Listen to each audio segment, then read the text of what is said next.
Bismillahirrahmanirrahim. Assalamualaikum warahmatullahi wabarakatuh. Halo teman-teman, sebelumnya perkenalkan nama saya Linda Pratiwi dengan NIM Q1A1 19080, jurusan Ilmu dan Teknologi Pangan, Fakultas Pertanian, Universitas Halu Oleo. Di video pembelajaran kali ini, saya akan membahas sedikit tentang fermentasi nata de coco pada mata kuliah aplikasi bioteknologi pangan.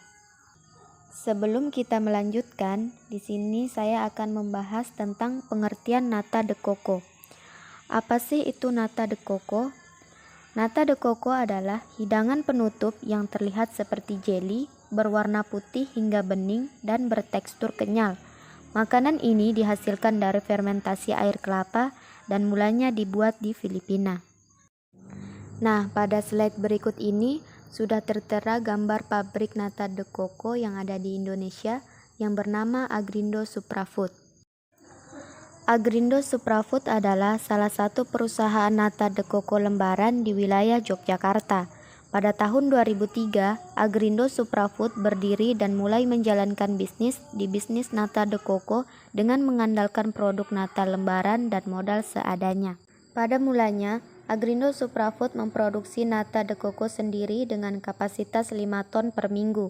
Akan tetapi dengan berkembangnya pasar dan konsumen nata de coco dan seiring berjalannya waktu, saat ini Agrindo Suprafood memiliki kurang lebih 140 petani nata de coco yang tersebar di wilayah Yogyakarta dan daerah sekitarnya seperti Purwokerjo, Kebumen, dan Klaten. Pada slide selanjutnya yaitu mikroba yang berperan dalam fermentasi nata de coco. Mikroba itu sendiri yaitu Acetobacter silinium, di mana Acetobacter silinium merupakan bakteri yang digunakan dalam produksi nata yang berperan dalam produksi selulosa. Penggunaan bakteri dapat diganti dengan Acetobacter sp yang juga berperan dalam mengubah gula menjadi selulosa pada proses fermentasi. Penggunaan starter yang berbeda-beda dilakukan untuk memaksimalkan produksi nata sehingga menghasilkan karakteristik produk nata yang diinginkan.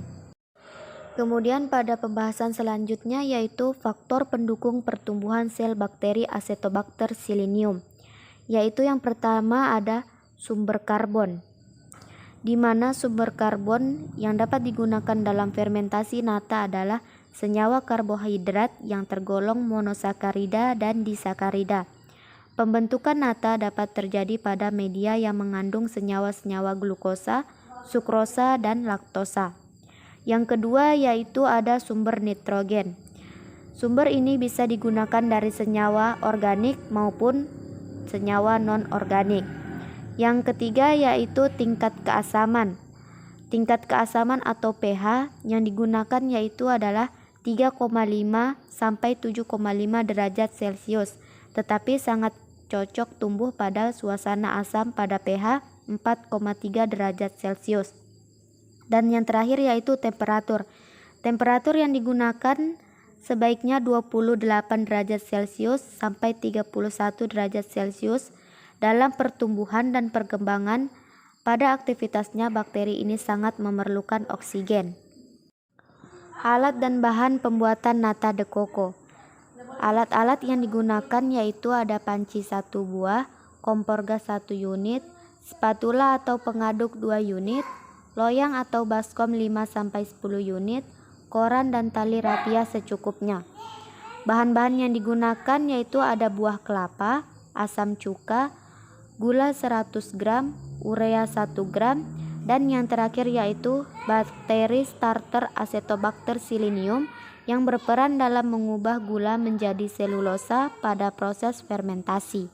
Pada slide kali ini ada diagram alir proses pembuatan nata de coco. Nah, dari diagram ini teman-teman bisa lihat sendiri di layar. Yang pertama itu ada air kelapa, kemudian disaring, dipisahkan dari kotorannya. Selanjutnya masuk proses perebusan. Di proses perebusan tersebut ditambahkan gula sebanyak 100 gram, urea 10 gram, asam asetat 3 ml. Kemudian dituangkan ke dalam botol. Setelah itu ditutup, didinginkan selama 2-3 hari Kemudian ditambahkan biang sebanyak 10-5 mili dan disimpan kembali pada suhu 28-30 derajat Celcius atau 4-7 hari.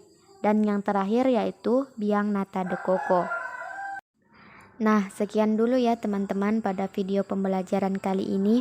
Semoga dengan adanya video ini dapat bermanfaat untuk kita semua. Assalamualaikum warahmatullahi wabarakatuh.